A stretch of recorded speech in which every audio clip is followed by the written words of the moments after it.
Hi, my name is Becky Griffin and I work for the University of Georgia where I'm a Pollinator Health Associate. With all of the talk about pollinator conservation and pollinator health, you may be wondering, what exactly is a pollinator? Well, technically, a pollinator is something that moves pollen from the male parts of a flower to the female parts of a flower. And so you, on a given Saturday working in your garden, you may be a pollinator. Or when your dog is romping around in the goldenrod, she may be a pollinator. But for the fruits that we like on our plate, we're really looking for insect pollinators. I'm standing here in a beautiful apple orchard at the Georgia Mountain Research and Education Center, and I'm looking at all these apple blossoms.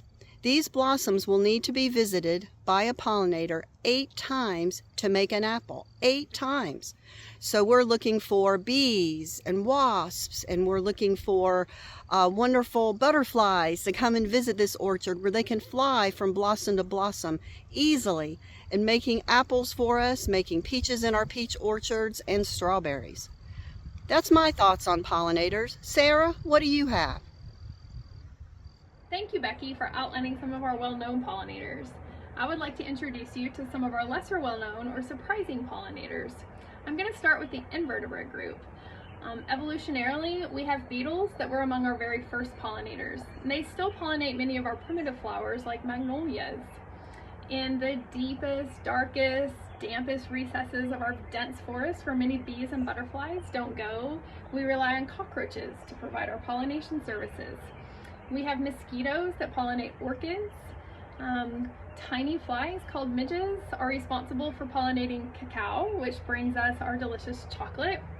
And there are some crustaceans that are known as the bees of the seas that even pollinate underwater seagrass.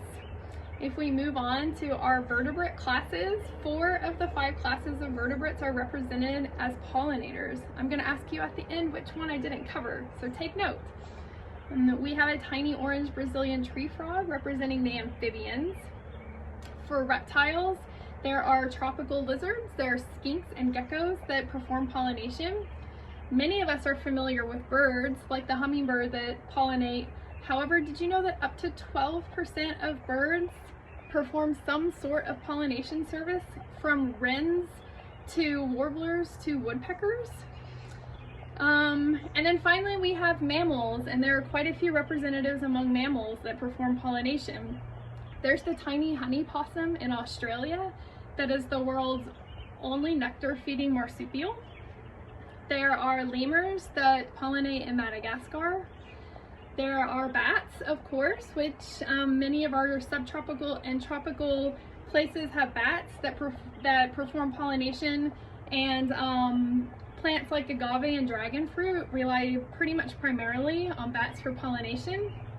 And then super interestingly, in late 2024, some researchers published their findings in the journal Ecology, and they discovered nectar feeding by Ethiopian wolves. So that might be the first large carnivore that is classified as a pollinator.